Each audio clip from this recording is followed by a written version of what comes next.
Hello everybody. आज की इस वीडियो में मैं डिस्कस करने जा रहा हूँ इंटेंसिटी रूल, और जो इंटेंसिटी रूल डिस्कस करूँगा वो एल्केली स्पेक्ट्रा के लिए डिस्कस करूँगा। तो हम सब जानते हैं कि जो एल्केली स्पेक्ट्रा होता है उसमें वैलेंस इलेक्ट्रॉन जो है 1 होता है। आउटर मोस्ट ऑर्बिट जो होती है उसमें जितने इलेक्ट्रॉन्स होते हैं उन्हें हम वैलेंस इलेक्ट्रॉन कहते हैं। तो जैसे हमारा सोडियम का केस है, तो सोडियम में हम क्या देखेंगे कि सोडियम का जब हम क्लासिफिकेशन लिखेंगे तो पहली जो ऑर्बिट होगी जिसे के ऑर्बिट कहेंगे उसमें 2 इलेक्ट्रॉन होंगे, और जो दूसरी ऑर्बिट होगी उसमें 1 इलेक्ट्रॉन होंगे जिसे एल ऑर्बिट कहेंगे, और थर्ड जो एम ऑर्बिट होगी उसमें 1 इलेक्ट्रॉन होगा। तो इस तरीक़ा से हम जब क्लासिफिकेशन लिखते हैं तो लिखते हैं 1s2, मतलब एस ऑर्बिट में 2 इलेक्ट्रॉन, 2s2 2p6, जो n बराबर 2 है उसमें एस ऑर्बिट में 2 हो जाएंगे और p में 6 हो जाएंगे। तो 1 इलेक्ट्रॉन जो है n बराबर 2 में हो जाएंगे और n बराबर 1 में 2 इलेक्ट्रॉन हो जाएंगे। और 3s1 हम जो वैलेंस ऑर्बिट होगी उसके लिए लिखेंगे। तो बाहर की ऑर्बिट में जो है इलेक्ट्रॉन सिंगल होगा।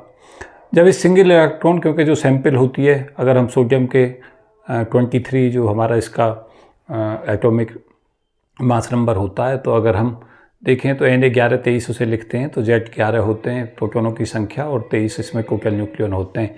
तो इसके जो 23 ग्राम हैं उसमें जो एटमों की संख्या होगी वो 6 × 10⁻23 होगी। तो अगर हम 1 ग्राम भी सैंपल लें तो उसमें 6 × 10⁻23/23 जो है इतने एटम्स होंगे। तो ये एटम्स जो है बहुत ज़्यादा होंगे, और जब हम इनके ऊपर इलेक्ट्रॉन्स होंगे बाहर के ऑर्बिटों में, उनके ऊपर अगर फोटोन के बीम को इम्पोज करेंगे, हाईली इंटेंस बीम को डालेंगे, तो 3s ऑर्बिट से वो इलेक्ट्रॉन 3p ऑर्बिट में चले जाएंगे, कुछ इलेक्ट्रॉन 3d में चले जाएंगे, इस तरीक़ा से जाएंगे, कुछ 4s में, कुछ 4p में। इस तरीक़ा से हम जानते हैं principal sharp diffuse fundamental series का फॉर्मेशन होगा। तो इसके अंदर जो हमारी 3p स्टेट होगी, जो n बराबर 3 होगा, और p स्टेट होगी, उसके अंदर p स्टेट के अंदर l जो है वो 1 होगा, और जब हम स्पिन हाफ इलेक्ट्रॉन की कंसीडर करेंगे तो j की वैल्यू 2 हो जाएंगी। j = l-s लेंगे तो 1 - हाफ जो है वो हाफ हो जाएगा, और 1 + हाफ करेंगे तो वो j की वैल्यू 3/2 हो जाएगी। तो जो हमारी स्टेट है 3s, उस स्टेट से ऊपर 3p स्टेट होगी, और 3p स्टेट 2 स्टेटों में हो जाएगी स्पिन ऑर्बिट इंटरेक्शन के कारण, 3p हाफ और 3p 3/2। तो जब 3p 2/2 और p हाफ और p 3/2 हो जाएगा, तो ये जो 2 स्टेट हैं ये दिखा रखी हैं, जो हमारी n बराबर 3 है और 2p हाफ और n बराबर 3 में 2p 3/2 स्टेट हैं। ये हमारा स्पिन की मल्टीप्लिसिटी को तय करता है, क्योंकि इलेक्ट्रॉन की जो स्पिन होती है वो हाफ होती है। तो 2s+1 जब हम लेंगे मल्टीप्लिसिटी के लिए, तो 2 × हाफ + 1 करेंगे तो 2 हो जाएगा। तो यहाँ पे 2 दिखा रखा है, ये n बराबर 3 दिखा रखा है, और ये p 3/2 और p हाफ में इसका जो है जो p स्टेट है वो 2 पार्ट्स में डिवाइड हो गई है, p हाफ में और p 3/2 में। साथ साथ हम ये भी जानते हैं कि जब फील्ड जो होती है सेल हाफ फील्ड सेल से कम भरी हुई होती है, तो उसमें जो रहता है लोएस्ट लाई करता है, उसकी एनर्जी कम होती है, और जिसका j ज़्यादा होता है उसकी एनर्जी ज़्यादा होती है। तो उसी के हिसाब से यहाँ पे जो वैल्यू है p हाफ की एनर्जी थोड़ी कम होगी और p 3/2 की ज़्यादा होगी। यहाँ पे ये n को 3 नोट कर रहा है, 2s+1 जो मल्टीप्लिसिटी है वो 2 इसको नोट कर रहा है, p स्टेट को नोट कर रहा है, और ये j की वैल्यू होंगी हाफ और 3/2। अब जब इलेक्ट्रॉन इन स्टेटों में पहुंच जाएंगे 3s स्टेट से, तो वो इलेक्ट्रॉन ऊपर की स्टेटों से नीचे की तरफ जंप करेंगे और रेडिएशन इमिट करेंगे। तो कुल कितने फोटॉन्स जो है, अगर यहाँ पे फोटॉन्स इमिट होंगे जब इलेक्ट्रॉन ऊपर की स्टेटों से नीचे आएगा, ग्राउंड स्टेट में आएगा, तो इसमें इंटेंसिटी रूल हमें बताना है कि इंटेंसिटी रूल हम किस तरीक़ा से इसका लेंगे। तो इंटेंसिटी जो होती है, ये हमारी 2 लाइन है, ये p हाफ से जो है s हाफ के लिए आया ट्रांजिशन, और ये p 3/2 से s हाफ के लिए आया है। तो इंटेंसिटी का जो रूल होगा यहाँ पे जब हम लगाएंगे IA/IB, वो जो होगा वो यहाँ का जो 2 × जो j की वैल्यू है 2j+1 के प्रोपोर्शनल होता है, तो 2 × हाफ ये वैल्यू लेंगे 2 × हाफ + 1, और यहाँ पे वैल्यू लेंगे 2 × 3/2 + 1। तो यहाँ पे वैल्यू जब लेंगे तो ये वैल्यू हमारी 2 से 2 कैंसिल हो जाएगा, 1 + 1 2 हो जाएगा यहाँ, और 2 से 2 कैंसिल हो जाएगा, 3 + 1 है 4 हो जाएगा। तो इंटेंसिटी की वैल्यू हाफ हो जाएगी।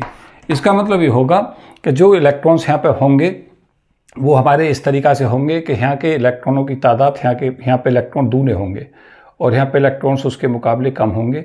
तो ज़्यादा इंटेंसिटी का मतलब है कि वहाँ पे इलेक्ट्रॉनों की तादाद ज़्यादा होगी, और वो इलेक्ट्रॉन जब नीचे की तरफ को ट्रांजिशन मेक करेंगे तब यहाँ पे इंटेंसिटी आएगी, तब फोटोन जो है वो इमिट होंगे। फोटोनों की संख्या per unit area per unit time वो हमारी इंटेंसिटी होती है। तो इंटेंसिटी रूल में हम क्या कर रहे हैं कि इंटेंसिटी जो 2J जो किसी लाइन की होती है वो 2J+1 के प्रोपोर्शनल होती है उस स्टेट का। तो 2J+1 को हम क्वांटम वेट भी कहते हैं कई बार। तो यहाँ से हम इस तरीक़ा से इंटेंसिटी निकाल लेंगे। ये हमारी जब p½ से s½ के लिए ट्रांजिशन होगा तो D1 लाइन बनेगी, और D1 की जो वेवलेंथ है वो हमारी जो वेवलेंथ होती है D1 की वो होती है 5896 एंगस्ट्रॉम।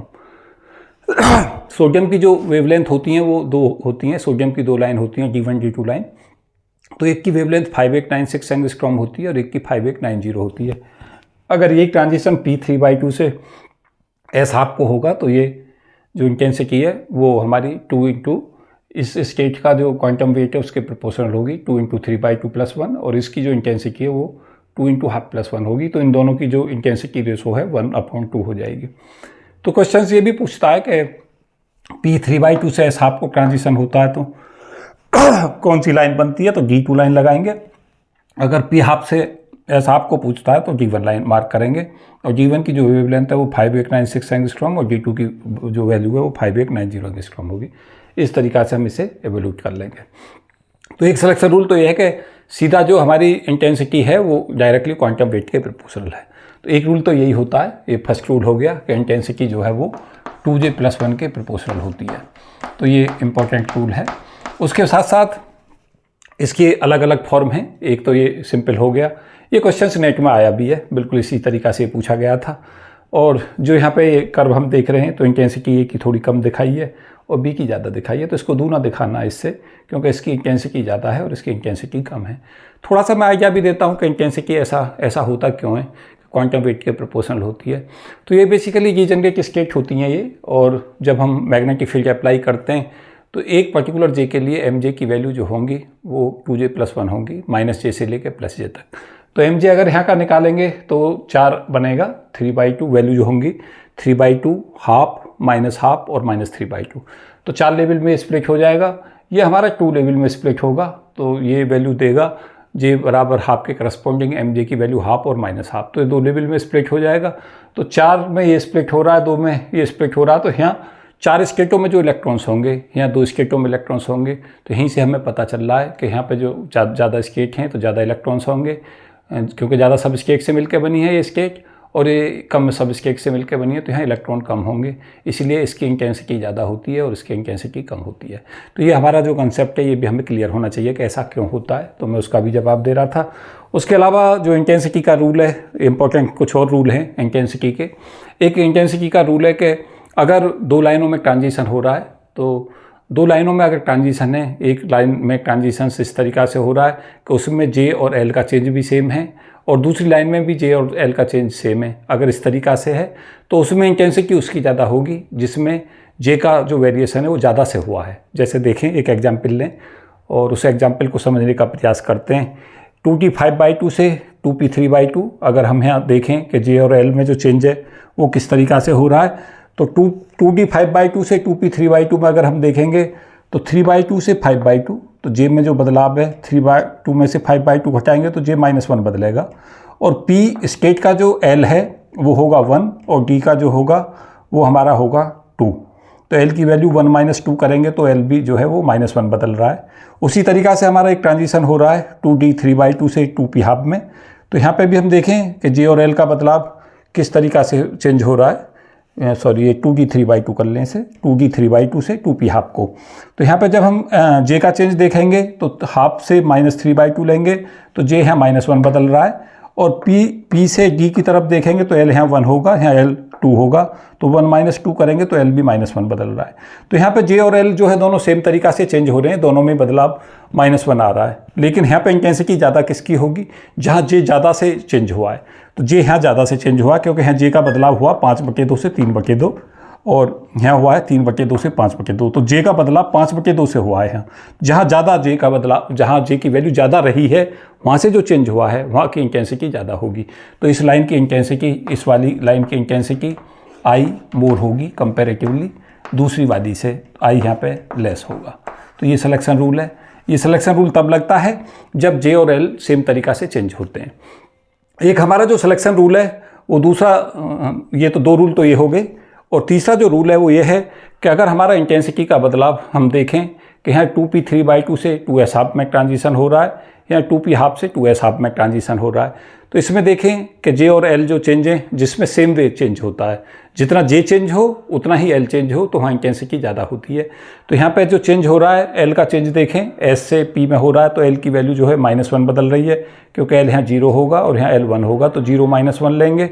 और यहाँ पे जब ½ से 3/2 लेंगे तो एल का जो बदलाव है वो भी -1 हो जाएगा, जे का भी -1 हो जाएगा, क्योंकि ½ में से 3/2 घटाएंगे तो वो भी जे और एल जो है दोनों चेंज जो हो रहे हैं वो -1 हो रहे हैं। तो जे और एल का जो चेंज है वो -1 हो रहा है। और अगर p½ से s½ में देखें तो यहाँ से देखें ½ से ½ चेंज हो रहा है, तो जे 0 चेंज हो रहा है, तो जे का बदलाव हो रहा है 0 है। और एल का जो बदलाव हम देखेंगे वो एल का बदलाव हो रहा है, p स्केट है, s स्केट है, तो एल इसका 0 इसका 1, तो एल का बदलाव -1 हो रहा है। तो अगर जे और एल दोनों में चेंज हो रहे हैं, दोनों स्केटों में, तो उसकी इंटेंसिटी सतह ज़्यादा होती है जिसमें जे और एल दोनों सेम तरीक़ा से चेंज होता है। तो यहाँ पे भी जे और एल की वैल्यू -1 बदली है, जबकि यहाँ जे और एल की वैल्यू -1 नहीं चेंज हो रही है, केवल जो हमारा एल है वो तो -1 चेंज हो रहा है, लेकिन जे 0 चेंज हो रहा है, तो इसकी इंटेंसिटी ज़्यादा होगी और इसकी इंटेंसिटी कम होगी। तो ये इंटेंसिटी रूल, एक ये रूल हो गया। एक हमारे ये दो रूल तो ये हैं, मैं एक बार ब्रीफ में फिर से बता देता हूँ। यहाँ intensity directly proportional to 2j+1 के इक्वल ली गई है। यहाँ पे ये कहा गया है कि जे और एल अगर दो ट्रांजिशन होते हैं और दोनों की हमें इंटेंसिटी बतानी है किसकी ज़्यादा है, तो जे और एल के जब चेंज सेम तरीक़ा से होते हैं तो जे और एल के चेंज में हम ये देखते हैं कि ज़्यादा जे से किसका चेंज हुआ है। जैसे यहाँ पे हम देख रहे हैं, यहाँ पे जे की वैल्यू 5/2 से बदली है 3/2 में, यहाँ पर जे की वैल्यू बदली है 3/2 से ½ में, तो यहाँ जे ज़्यादा से वैल्यू बदला है, क्योंकि यहाँ जे की वैल्यू ज़्यादा थी, इसलिए इसकी इंटेंसिटी ज़्यादा होगी, ये ज़्यादा इंटेंस होगा और ये इंटेंसिटी इसकी कम होगी। थर्ड रूल में यह है कि अगर जे और एल दोनों में ही चेंज हो रहा है और अगर जे और एल दोनों में सेम चेंज हो रहा है, तो उसमें जो इंटेंसिटी है उसमें अगर दोनों में जे और एल दोनों चेंज हो रहा है तो फिर हायर जे के साथ देखते हैं जो इसमें देखा है।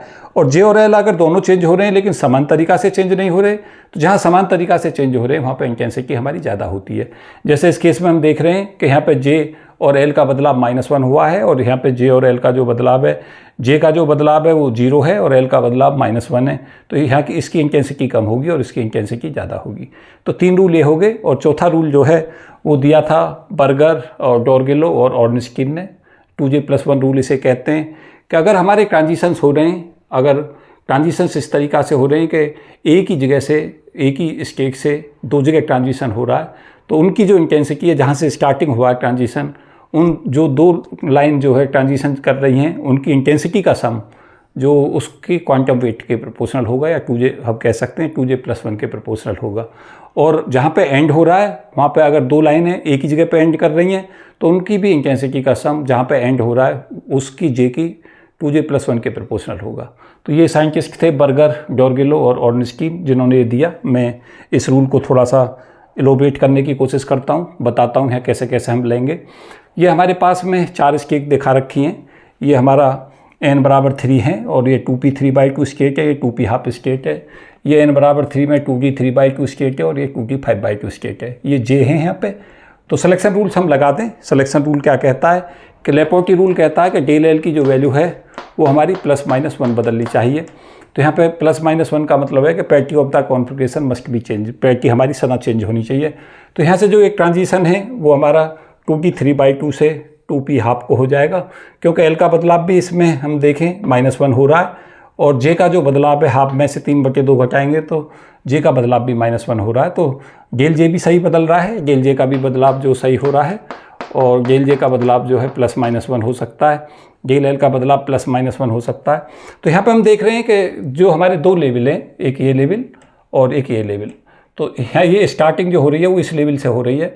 तो IA + IC जो होगा, IA + IC जो प्रोपोर्शनल आएगा वो वैल्यू आएगी प्रोपोर्शनल टू इस जो हमारी ये दोनों लाइन हैं उन वो यहाँ से शुरू हुई हैं, तो इसके 2j+1 के प्रोपोर्शनल आएगा, तो 2 × 3/2 + 1। तो यहाँ पे हम इसे लिख सकते हैं कि प्रोपोर्शनल कांस्टेंट के लिए × 4 ये हम ले सकते हैं।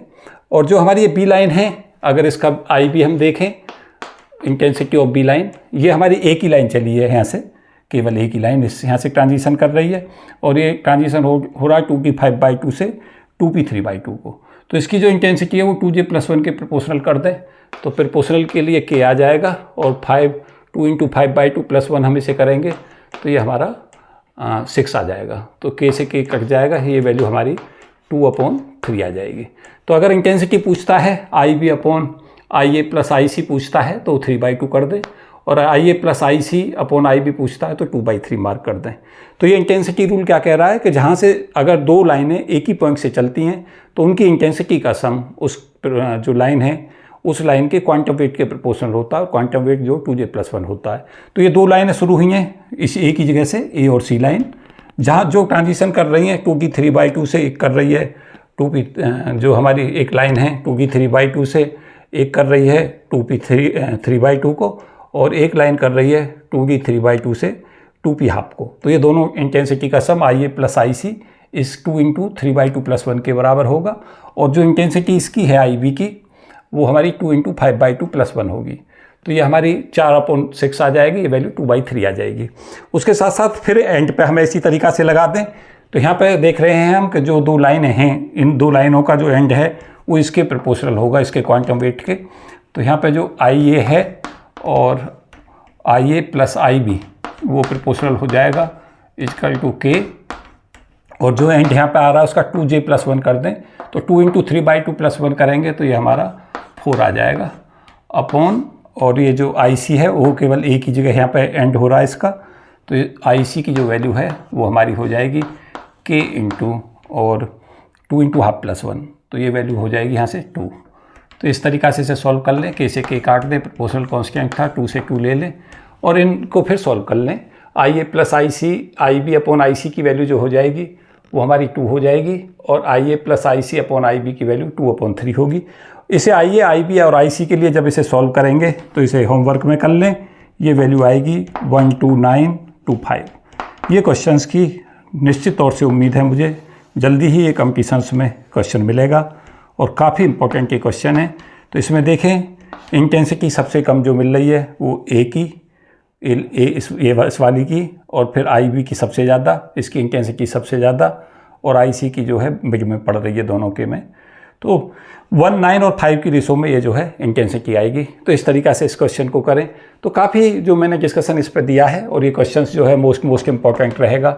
ये लगातार आगे आप देखेंगे कुछ दिन में ये कॉम्पिटिशन्स में लगातार पूछे जाने वाला क्वेश्चन रहेगा।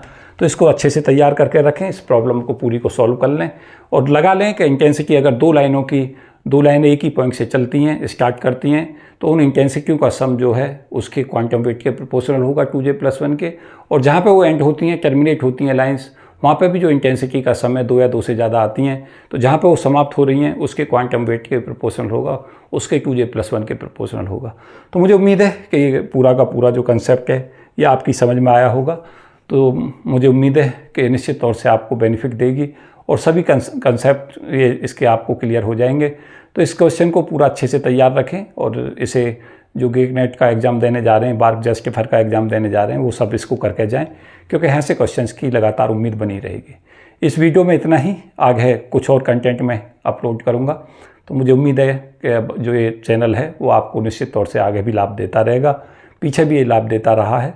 तो इस वीडियो में इतना ही। Thank you and best wishes for all of you. जय हिंद।